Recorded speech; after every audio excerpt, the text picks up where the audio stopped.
Amém, queridos. Quero convidar vocês, né, a abrir a Bíblia em Mateus, capítulo 1. Tem bastante gente ali atrás para entrar, é isso? Deixa o pessoal entrar. Amém. Glória a Deus. Mateus, capítulo 1, uma passagem clássica que fala do nascimento de Jesus Cristo. Estou me sentindo estranho hoje com o microfone novo.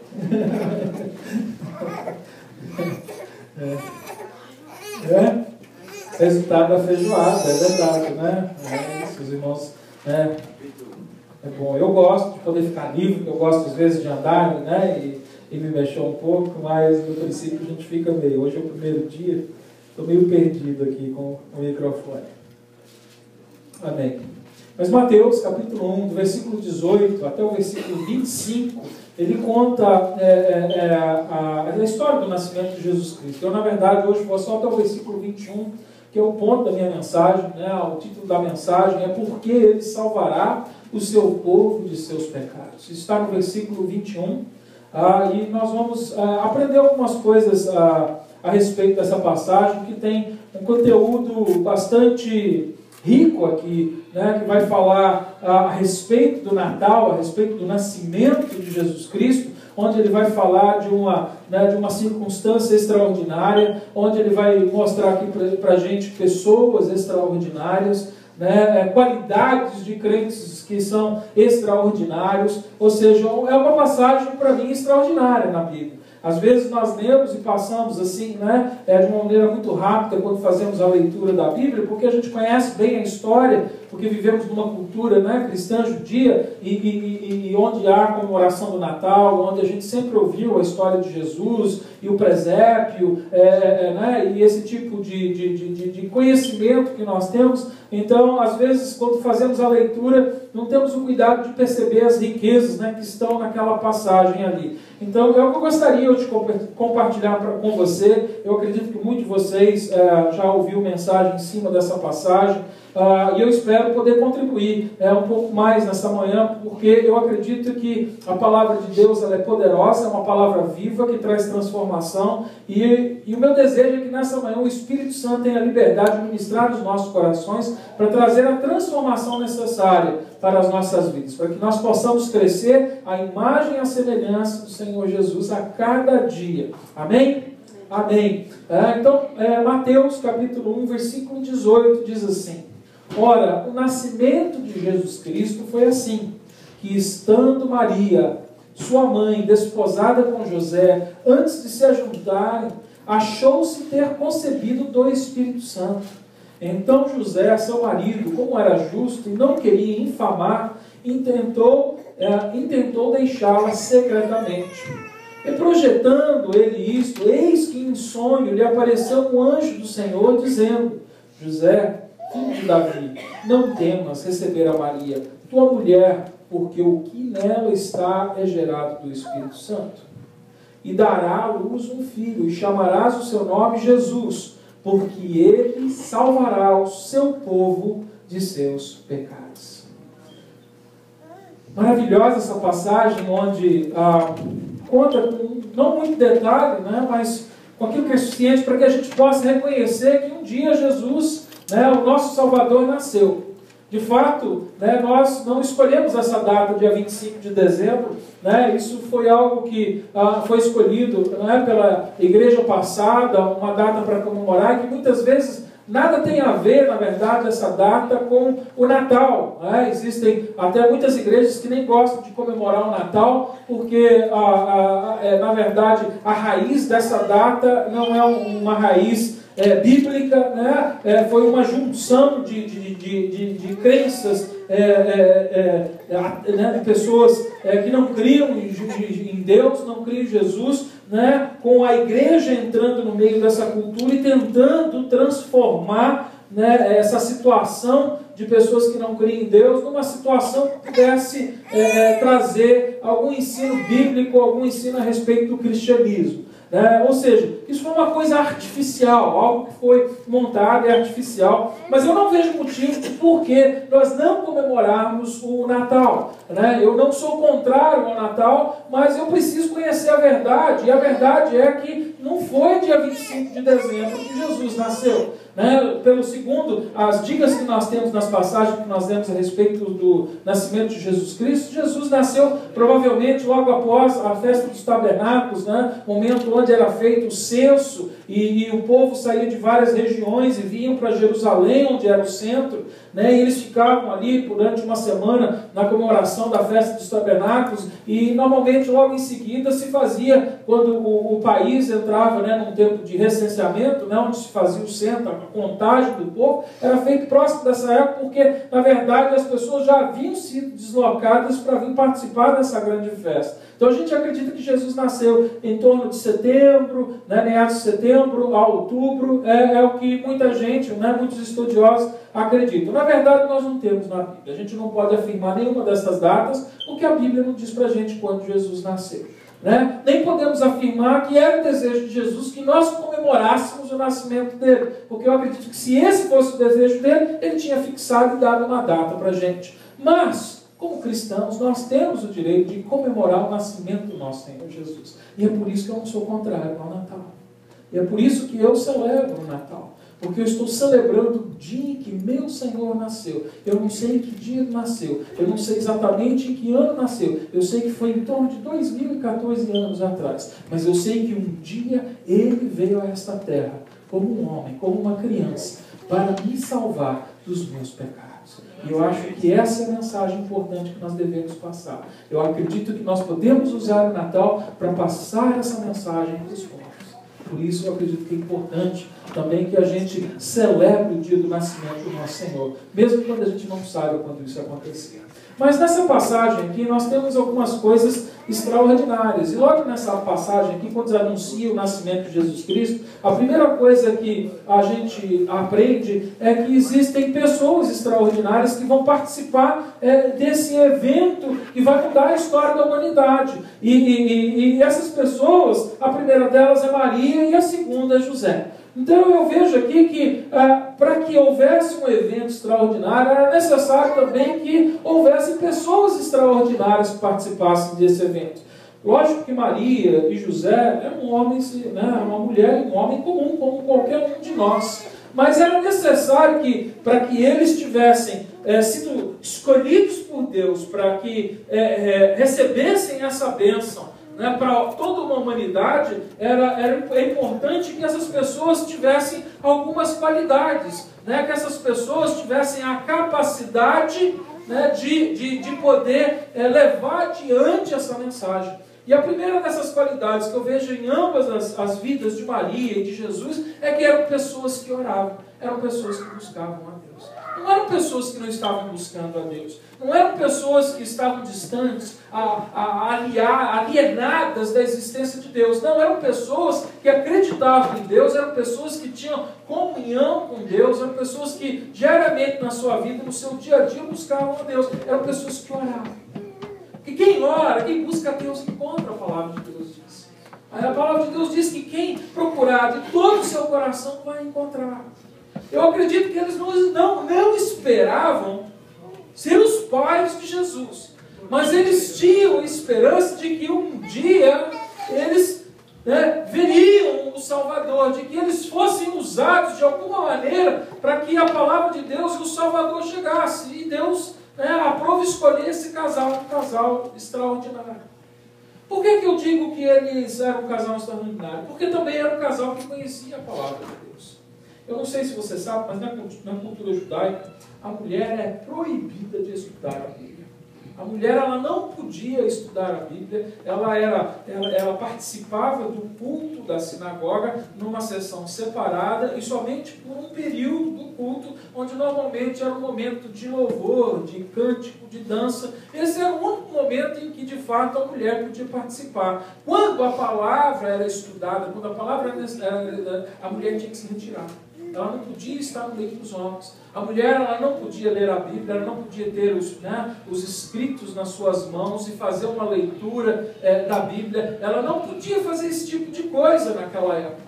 Mas quando a gente olha para a vida de Maria, a gente vê que Maria conhecia a palavra de Deus. E a minha pergunta é, como é que então Maria conhecia a palavra se ela não era permitida? Com certeza Maria, na sua intimidade, no seu lar, dentro da sua casa, era uma mulher que procurou a Deus e quando tinha a oportunidade estava ali, lendo, buscando, ouvindo a respeito de Deus e conhecendo a palavra de Deus. E isso ensina muito para a gente, porque se nós queremos ver salvação hoje, nos nossos dias, nós temos que buscar mais a palavra de Deus. Nós temos, e mesmo quando as coisas venham impedir, mesmo quando os homens venham se levantar contra, mesmo quando as circunstâncias, quando o país, a política, quando as religiões venham a proibir que você busque ou procure, ainda assim você precisa procurar.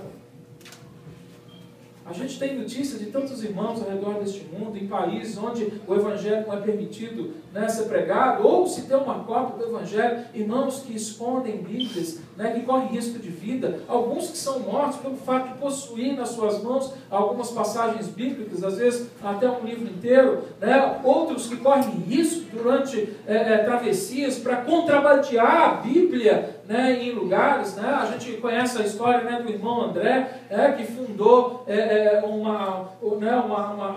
ministério onde durante a época da repressão do socialismo na União Soviética, em que houve a cortina de ferro, ele entrava, ele tinha um fusquinha, a história conta, em que ele escondia Bíblias e entrava dentro desse lugar para poder levar a palavra de Deus, distribuir Bíblias.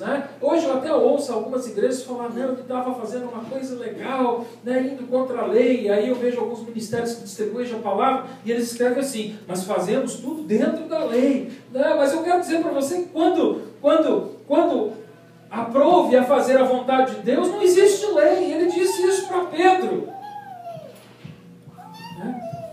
É lógico que nós temos que obedecer às autoridades, mas a maior autoridade é Deus. E quando Deus tem uma ordem, quando Deus tem um chamado, quando Deus nos chama a obediência, importa mais obedecer a Deus do que obedecer aos homens.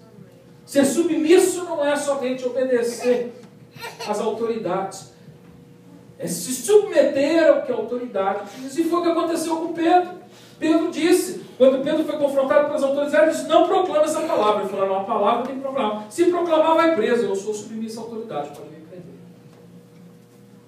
Mas eu não vou fechar minha boca. Ou seja, submissão a autoridade nem sempre representa fazer o que eles estão mandando, mas submeter as consequências de nós quebrarmos alguma lei. E Maria correu um risco. Era uma mulher que conhecia a palavra de Deus. Era uma mulher que buscava Deus. Era uma mulher que orava diante de Deus. Coisa que era proibido para ela fazer na casa. Ela correu riscos para que ela pudesse conhecer melhor o Senhor Jesus. Às vezes a gente quer estar de uma maneira tão confortável dentro da igreja, mas ninguém quer correr risco mais. E eu quero dizer para você, querido, que não tem jeito. Se nós queremos levar o Evangelho adiante, nós vamos correr riscos. Até mesmo dentro do país livre. Porque sabe aonde levanta a perseguição? Dentro de casa. Às vezes vem do marido, da esposa. Você precisa correr riscos. Às vezes dos próprios filhos. A nossa família, dos nossos irmãos, dos nossos amigos, do nosso patrão.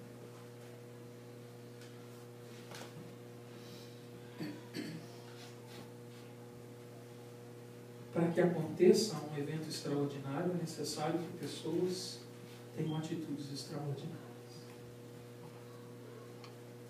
Você compreende o que eu estou dizendo? Amém. Tem hora que nós vamos ter que agir onde a gente não sabe, onde a gente não tem força, onde a gente não pode. Mas ainda assim requer uma ação. Esse privilégio de levar esse Evangelho foi deixado para nós. Homens, mulheres, jovens e crianças. Outra qualidade que eu vejo nessa passagem, muito linda a respeito deles, era um homem e mulher que faziam a vontade de Deus. Eu tenho certeza que não foi fácil para José aceitar essa situação. Imagina você no lugar de José. Você está noivo, está desposado de marido. Você nunca teve um relacionamento com a sua mulher chega para você e diz, estou grávida. O que você vai fazer dele? Hein, Daniel? E aí, Paulo? Qual seria a nossa reação?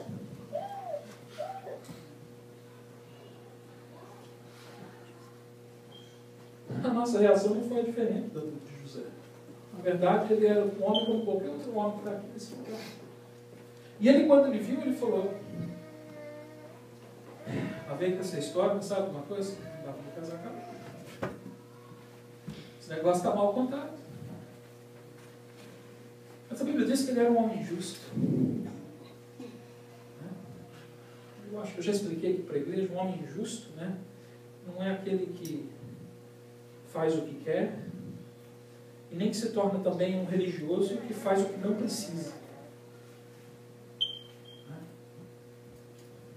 Justo é justo, está na medida, está no padrão. Não é nem apertado demais, e nem solto demais. É justo. Ele era um homem justo. E quando ele viu aquela situação, ele fala assim, a consequência para ela é muito séria. Porque uma mulher que aparecesse grávida antes de ser casada, ela tinha que ser apedrejada. Ela e a criança tinham que morrer. Tinham que ser levadas às portas da cidade. A cidade era convocada, a família dela era convocada para começar a tirar a pedra nela. E acabar com a vida dela e daquela criança. Porque naturalmente aquilo era fruto de um adultério, de um pecado, de uma fornicação. Mas José não era um homem comum. Era um homem, como qualquer outro homem, mas não era um homem comum. Porque José era temente a Deus. Porque um homem que teme a Deus não é um homem comum. Porque na natureza humana, o nosso desejo nunca é de obedecer a Deus, é sempre o contrário, é desobedecer a Deus. Então, para que a gente tenha a atitude de obedecer a Deus, para que a gente possa, de fato, andar em obediência, algo incomum precisa acontecer na nossa vida. Esse é o novo nascimento. E José era um homem que conhecia Deus. José era um homem que tinha intimidade com Deus. Por isso ele era um homem comum.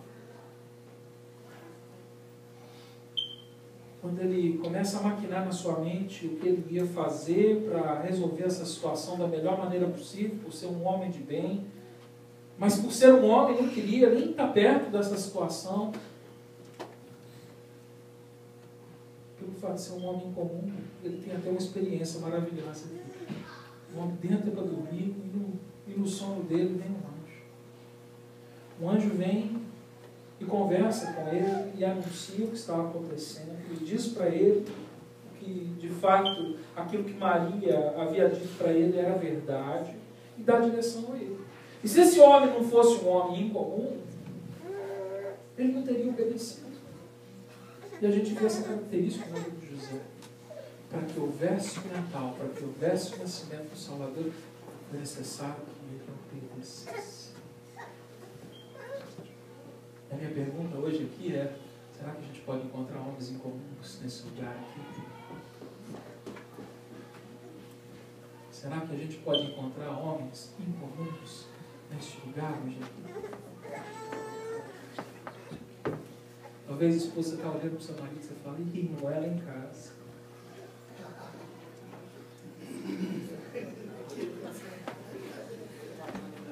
Mas eu quero dizer que José tinha uma esposa em comum também. Tinha uma mulher ao lado dele.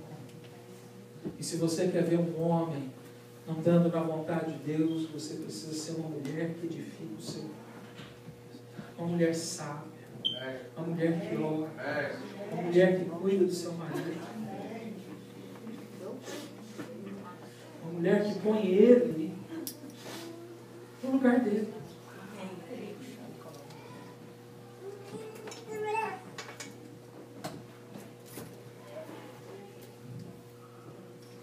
E eu vou dizer para você, mulher, agora você vai ficar minha amiga de novo. Colocar ele no lugar dele não é fazer tudo para ele, não. Colocar ele no lugar dele não é se tornar serva, escrava dele.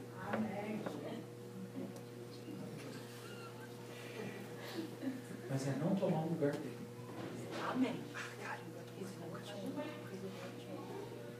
É deixar ele ser um homem.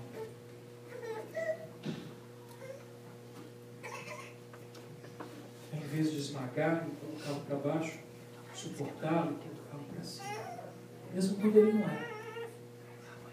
Mas a palavra tem poder e você pode levantar o seu marido e colocar ele nas alturas, dizendo: tu és o homem desta casa.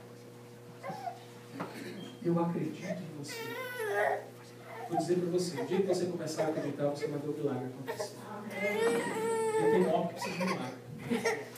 Eu sou. Eu só posso ser esse homem se eu ver um milagre na minha vida.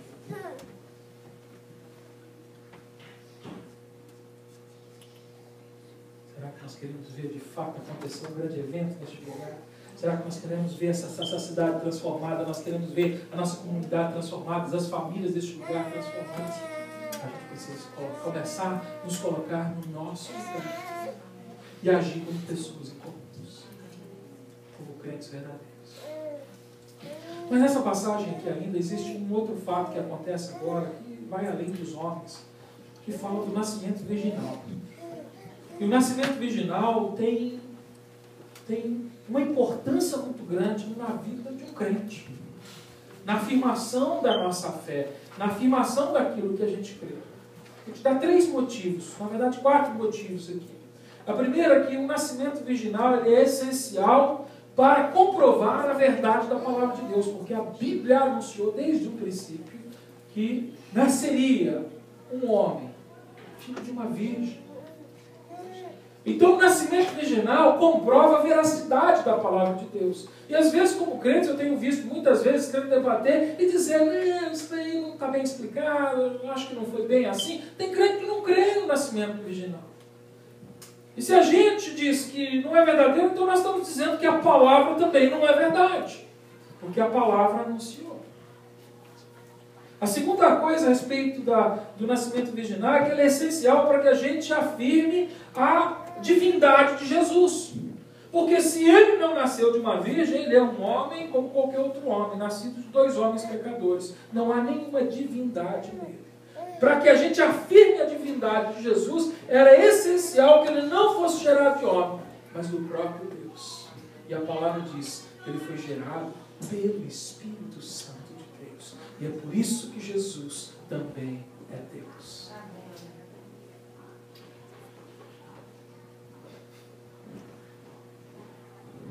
A crença na virgindade é essencial para que a gente possa afirmar que a humanidade de Jesus foi sem pecado. Porque se ele não nascesse do Espírito, ele teria que nascer de uma semente contaminada. Em Adão, todos foram contaminados. A semente da humanidade foi contaminada. E o pecado veio, passando de geração em geração, por herança. E se ele viesse da semente humana, a gente não podia afirmar que Jesus foi um homem sem pecado. Isso é essencial na vida de crente. E a última essência da virgindade, que ela ensina para a gente, é que para que a gente possa afirmar que Jesus é Salvador, só se ele fosse nascido de uma virgem. Porque também foi assim que a palavra anunciou.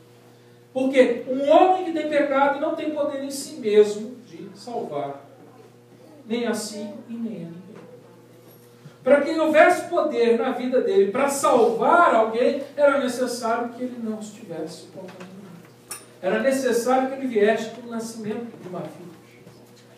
Então, às vezes, a gente, quando passa por essa passagem, a gente não percebe quantas coisas importantes que, como crente, nós devemos conhecer e entender. Porque o nascimento virginal é extremamente importante para a nossa fé. Porque se a gente não crê nessas coisas, nós não estamos vivendo o cristianismo. A gente pode estar vivendo um outro culto, uma outra seita, mas não o cristianismo. Porque algo que é fundamental da nossa fé é o nascimento virginal de Jesus Cristo. Agora nós vamos para um outro aspecto da palavra de Deus, que nessa passagem também é maravilhosa. O fato dele ser descendente de Davi. Lá em 2 Samuel, capítulo 7, versículo 12 a 13, nós temos uma promessa, né, que é feita a Davi, e diz assim: quando teus dias forem completos e vieres a dormir com os teus pais, então farei levantar depois de ti dentre a tua descendência, que sair das tuas entranhas, estabelecerei o seu reino. Esse edificará uma casa ao meu nome, e eu estabelecerei para sempre o trono de seu reino. Nós sabemos que humanamente possível, se Deus estivesse falando de um homem comum que nascesse de Davi, se ele estivesse falando do filho dele, Salomão, ou de Absalão, ou de qualquer outro filho que Davi teve, a gente sabe que isso não ia se cumprir. Mas ele falava de uma descendência que seria eterna. E só tem um jeito dessa descendência ser eterna: se ela passasse pelo caminho do Salvador. Se ela passasse pelo caminho de Jesus Cristo. Porque o único que tem poder para a vida eterna. Foi o único que foi chamado para ser homem na terra e que tinha em si a eternidade. Porque a palavra diz que ele venceu a morte. E nenhum homem havia vencido a morte. Ninguém tinha o poder de vencer sobre a morte. Somente Jesus Cristo. Então a gente começa a ver aqui, né, como vai desenrolando o Natal. O Natal é uma consequência de eventos extraordinários, de eventos magníficos, de eventos que vão levando o povo, levando toda a história, o mover da história, todo o plano de Deus, para que de fato um dia nós pudéssemos celebrar, né, esse tempo que nós estamos celebrando. Um tempo especial, um tempo, né, onde, como a gente diz aqui, né, the reason for the season, como a gente falou, ou seja, a razão para essa estação. A razão para essa estação é Jesus. Eu quero dizer para você que a razão para todas as estações do ano, para todos os dias das nossas vidas, para todos os dias de existência dessa terra, continua sendo Jesus Cristo.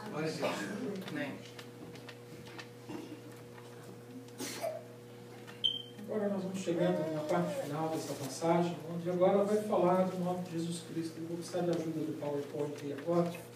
Né? E na Bíblia os nomes têm significado e têm valor. Né?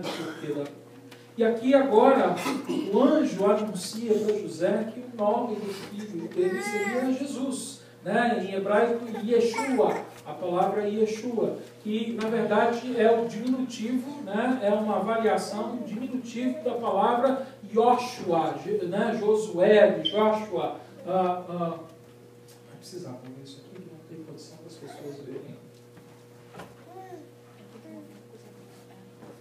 Desculpa. Todo mundo está vendo agora? Está no meio. Amém. Tem como aumentar? Não. Né? A palavra Yeshua, né, que a gente tem como Jesus, é uma palavra hebraica, né, que na verdade vem do tetragrama. Tetragrama são as 4 letras que formam o nome de Deus. Né? Como eu falei, ela varia, pode passar o próximo, né? O nome Yeshua, Joshua, né? A gente conhece a história de Josué, né? Que é um homem chamado Yoshua, né? no hebraico, e Jesus é um diminutivo. Então ali a gente, nessa palavra Joshua, né? Que é a palavra original, ela tem 2 partes, 2 raízes. A primeira, né, é Yeho, né, que é a palavra Jeová, Yevá em hebraico, né, que é a letra YHVH. No hebraico não existiam vogais. Né? Mais tarde se incluiu, né, no vocabulário hebraico as vogais, as letras vogais, para que se lembrasse da pronúncia das palavras, porque como é uma escrita muito antiga, que era formada somente de consoantes, né? Mas quando produziam essas consoantes, ela tinha uma vogal junta. A gente não sabia se a primeira ia ser IEA, IEE, IEU, né? Podia ser coisas diferentes. Então, se criaram o que a gente chama, né, de maçoréticos, que não sei se você já viu, né, uma palavra hebraica, né, ela tem um desenho que está cheio de pontinho, de tracinho em volta. Os tracinhos e os pontinhos são as vogais. Né? Mas no passado não existia, era só consoante. E o dia em que Moisés trouxe a palavra de Deus escrita, ele escreveu o nome de Deus como IWVH, né? Que significa Jeová, Jeová, né? Jeová, em espanhol, como é que a gente diz? Jeová, né? Jeová. Então essa é a palavra que foi traduzida como Deus. Então essa, por exemplo, é usada no nome, né? Joaquim e Joaquim, né? Que é a princípio da palavra. Também, né? Jonathan e Jonathan, né? São palavras que são retiradas do nome de Deus. São pessoas que receberam no seu nome, né, a personalidade de Deus. Como Isaías, o profeta, que também é parte, né, no final. Isaías, Jeremias, aleluia. Ou seja, todas essas palavras são palavras que contêm, né, as consoantes daquela palavra. Por quê? Porque um nome para o judeu não era somente uma maneira de te identificar. O nome dizia alguma coisa a respeito daquela pessoa. Né? Então ali, a primeira parte do nome de Jesus é de que ele era Deus. Então mostrava ali que ele era Deus. Mas tinha uma segunda parte, pode passar. Né?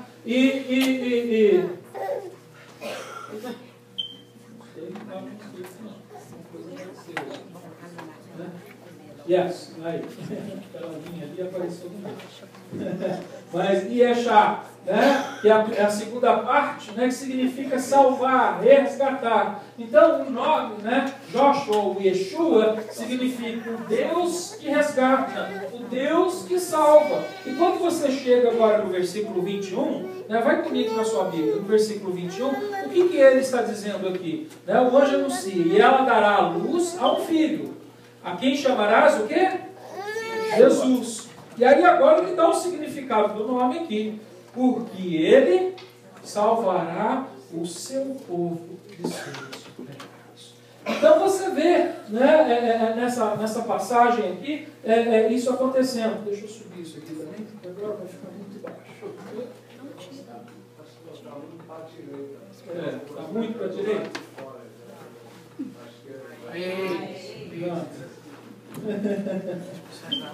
Amém. Por exemplo, você quando já assistiu um filme, né, a respeito de Jesus Cristo, você já deve ter visto, né, na cruz de Jesus havia uma inscrição. Quem sabe o que estava escrito na cruz de Jesus? INRI, né? I, né? N, R, né? I, né? Então ali está dessa palavra, Jeová, né? Olha, então o que, né, normalmente a gente entende? Yeshua, Hanazaré, Vemelech e Eredum. O que isso significa? Jesus, pode passar. Jesus de Nazaré, rei dos judeus. E ele vai.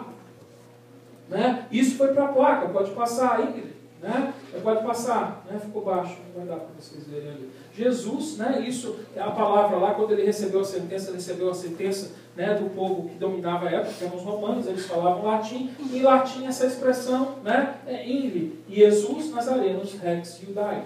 Né? Ou seja, está ali, né? Jesus de Nazaré, o rei dos judeus. Então a gente vai vendo como é que essa palavra é formada. O nome de Jesus tem uma importância porque ele é aquele que vai nos salvar dos nossos pecados. Pode desligar isso aí agora. Obrigado.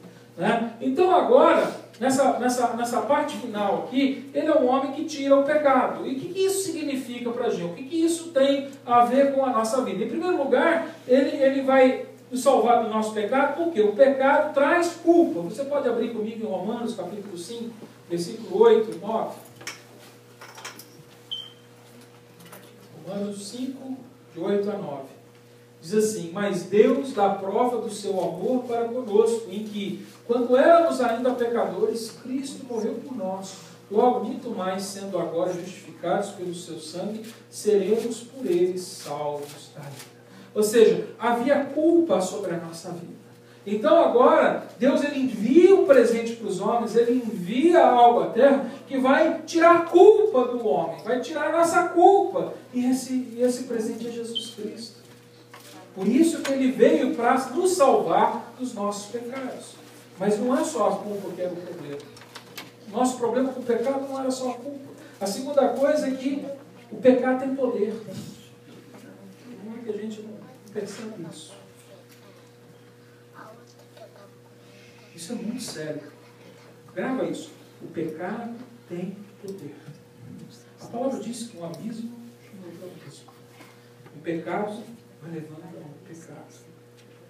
O pecado cresce a tal ponto na nossa vida que ele pode cauterizar a nossa mente, o nosso coração, de maneira tal que a gente nem venha mais a encontrar arrependimento. Aconteceu isso com o nome de Isaac.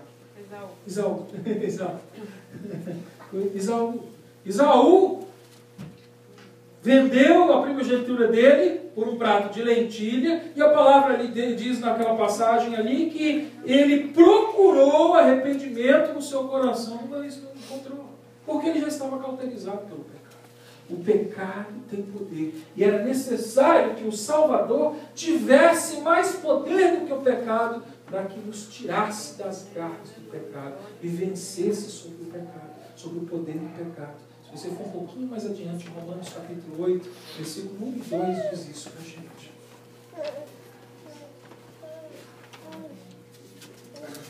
Portanto, agora nenhuma condenação há para os que estão em Cristo Jesus. Porque a lei do Espírito da vida e em Cristo Jesus te livrou da lei do pecado e da morte. Vai no versículo 12 até o 14. E ele diz assim: portanto, irmãos, somos devedores, não a carne, para vivermos segundo a carne. Porque se viverdes segundo a carne, há vez de morrer. Mas se pelo Espírito mortificardes a obra do corpo, vivereis. Pois todos os que são guiados pelo Espírito de Deus, esses são filhos de Deus. Ou seja, então agora, a presença de Jesus me livra da culpa, a presença de Jesus me livra do poder do pecado, mas existe outra coisa. Agora Jesus, ele vai me dar o escape das consequências do pecado. Volta lá em Romanos capítulo 5. Versículo 9. Logo, muito mais agora, sendo agora justificado pelo seu sangue, seremos por ele salvos da ira. O pecado tinha uma consequência na nossa vida. A consequência era que Deus estava irado conosco. Existia uma ira sobre a nossa vida. E essa ira ia produzir morte sobre a nossa vida, porque o salário do pecado é a morte. Nós estávamos condenados, havia uma consequência. Mas Jesus, quando chegou ele na terra, levou consigo as consequências desse pecado. E ele pode hoje nos oferecer vida e vida eterna. Uma vida abundante. Uma vida na presença de Deus. Será que a gente começa a entender o significado do Natal? O que o Natal representa hoje para nós? E por fim, Jesus agora, na sua presença, também nos livra do pecado presente. Ah, pastor, não, isso não é possível, não tem jeito. Eu ainda pego, é verdade, a gente pega. E a palavra diz que quem diz que não pega é mentiroso. Já está pecando. Nós pecamos. Mas a obra de Cristo tem poder para nos libertar do pecado presente. Porque antes nós não tínhamos a oportunidade de dizer não para o pecado. E hoje em Cristo nós podemos dizer não pecado, aqui não. Amém. Nós temos a oportunidade, da hora em que pecamos, colocarmos o nosso joelho no chão e dizer: Senhor, pequei contra ti, me perdoa. A obra dele foi passada, tirando o pecado. A obra dele é presente, nos livrando do pecado. E a obra dele é futura, nos guardando para aquele dia. Como nós vimos em Filipenses, que nós estamos estudando aqui, aquilo que ele iniciou, ele mesmo um dia vai cumprir. E glória a Deus por isso. Será que hoje nós temos na nossa mente o verdadeiro sentido do Natal? O que significa o Natal para a gente? O meu desejo nessa manhã é que aqui possam haver homens e mulheres como José e Maria, incomuns. Homens de fé. Porque um homem que tem fé, uma mulher que tem fé, são pessoas incomuns. Porque o mundo não tem fé. O homem e a mulher que tem Jesus dentro de si, tem o Espírito Santo de Deus habitando dentro de si. São pessoas incomuns. Homens e mulheres que têm a capacidade de dizer não pecado, aqui não. São homens e mulheres incomuns. São homens e mulheres que participam do Natal. São homens e mulheres que compreendem o sentido do nascimento de Jesus Cristo. Será que nessa manhã nós podemos encontrar pessoas assim? Eu quero te fazer um convite. Se há alguém aqui que quer fazer parte dessa família de Deus e que ouvindo essa palavra, com convicção do Espírito Santo, reconhece que é um pecador e quer entregar suas vidas na mão de Jesus, levanta tua mão e quer orar por você. Existe alguém aqui que quer entregar a sua vida nas mãos de Jesus? Falar, Senhor, me salva. Me dê esse presente nesse Natal. Um presente que já foi conquistado na cruz do Calvário há mais de 2000 anos atrás. Ele pode ser vivo, presente hoje na sua vida. Glória a Deus.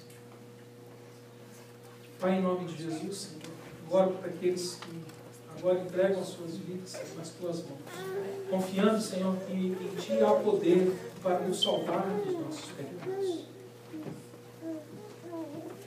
O Senhor veio com um propósito nesta terra, Senhor, e com certeza não são essas festas, não são as trocas de presentes, Senhor. Mas isso acontece por causa da alegria que há no nosso coração, por saber que um dia alguém veio e nos livrou das garras do pecado. Obrigado, Jesus, porque o Senhor salvou nesta hora. Porque o Senhor um dia nos salvou. Obrigado, Jesus Cristo, porque o Senhor nos alerta e abre os nossos olhos para que a gente possa, de fato, comemorar esse dia de Natal segundo o sentido verdadeiro. Deus Pai. Em nome de Jesus, Senhor, que nós tenhamos sabedoria para ensinarmos as nossas crianças o verdadeiro sentido. Neste tempo onde há muita alegria, onde há também amor, Deus Pai, também há muito desespero e muita dor. Muitas pessoas estão longe dos seus entes queridos, pessoas que estão em depressão, cansadas, presas. Te pedimos, Jesus, que o Senhor use a tua igreja para levar o presente que faz a diferença na vida do homem. Que Jesus seja levado de casa em casa, de lar em lar, através das nossas vidas, Deus Pai. Essa é a minha oração, Senhor. Que o Natal seja vivo no meio desta igreja. Que o Natal seja verdadeiro no meio desta igreja. Em nome de Jesus. Para a honra e glória do teu nome. Eu te entregamos. Amém.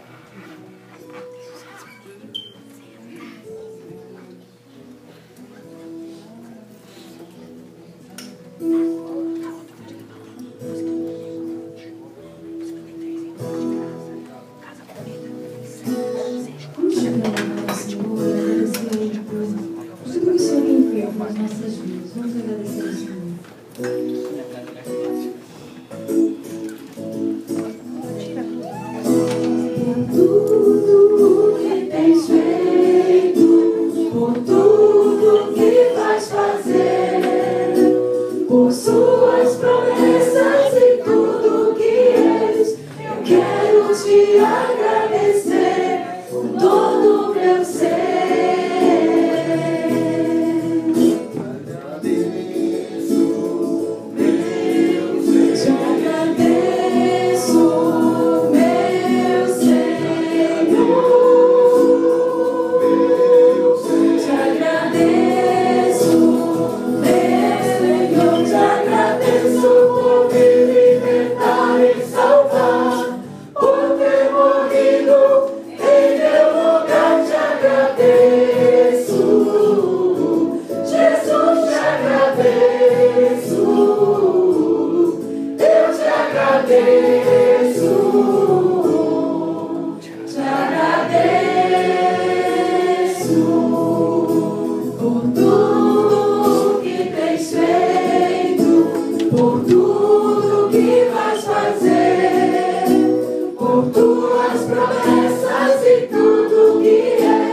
por me libertar e salvar, por ter morrido em meu lugar. Te agradeço, Jesus, te agradeço, eu te agradeço, te agradeço, te agradeço, te agradeço.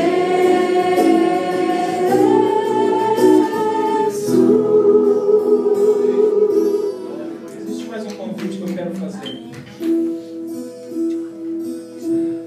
Se você quer ser uma pessoa comum na presença de Deus, eu também queria te convidar para vir aqui entregar sua vida ao Senhor Jesus. Você que talvez não esteja vivendo assim nesse momento, mas você quer se arrepender dos seus pecados e quer continuar a vida com Deus de uma maneira incomum, extraordinária, obedecendo, crescendo, como José e Maria fizeram. Eu queria te convidar a vir aqui na frente.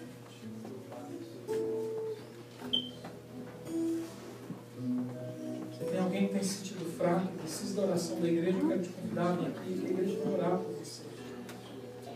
Pode, vai lá.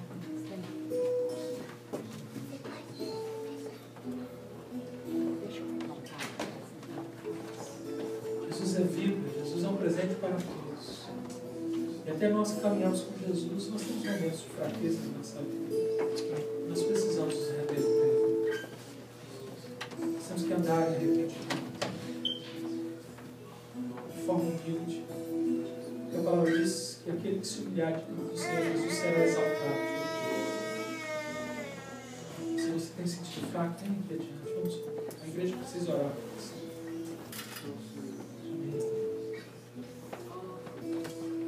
Convidar toda a igreja a levantar as suas mãos agora e com fervor, levantar as vozes em clamor por essas vidas que estão aqui diante do altar. São pessoas que estão se sentindo fracas e precisam do teu alento, do teu consolo, da tua presença intensa, Deus Pai. Em nome de Jesus, derrama o teu bálsamo, Senhor, sobre a vida desses homens, mulheres, Senhor. Pai, em nome de Jesus, Senhor, oramos, Senhor, pela vida deles. Pedindo, Deus Pai, que o teu Espírito Santo, aquele que faz a obra, Senhor, venha ser abundante na vida deles. Enchendo, Senhor, Pai querido, Pai, da tua presença, Senhor. Que o fogo consome, Senhor, todo o pecado, tudo aquilo que não vem de ti, Senhor. Venha consumir, Deus Pai, em nome de Jesus, para que venha brilhar, Senhor, a glória da luz, Senhor, que está em nós, Deus Pai. Dê sabedoria, Senhor, dê discernimento, Senhor, aos teus filhos, Senhor, Pai querido. Em nome de Jesus, Deus Pai. Em nome de Jesus, nós te clamamos, Senhor. Fortalece, Senhor. Consola, Deus Pai. Revigora, Senhor, Pai querido. Não deixe, Senhor, os teus filhos caírem em sangue. Em nome de Jesus Cristo. Pai, em nome de Jesus, pedimos, Deus Pai, pela unidade da família, Senhor, Pai querido. Pelo convívio, Deus Pai. Pela sabedoria, Deus Pai. Pela tua provisão, Senhor. Sabendo que o teu Espírito Santo, Senhor, move, Senhor, Pai querido, céus e terra. O Senhor move, se move através dos tempos, Senhor, para que hoje nós pudéssemos estarmos aqui, louvando e adorando o teu nome. Eu te peço, Senhor, pelo poder que é no teu nome, Senhor, pelos povos, Senhor. Fortalece os povos. Que as pernas deles possam ficar firmes no teu caminho, Senhor. Que os seus pensamentos possam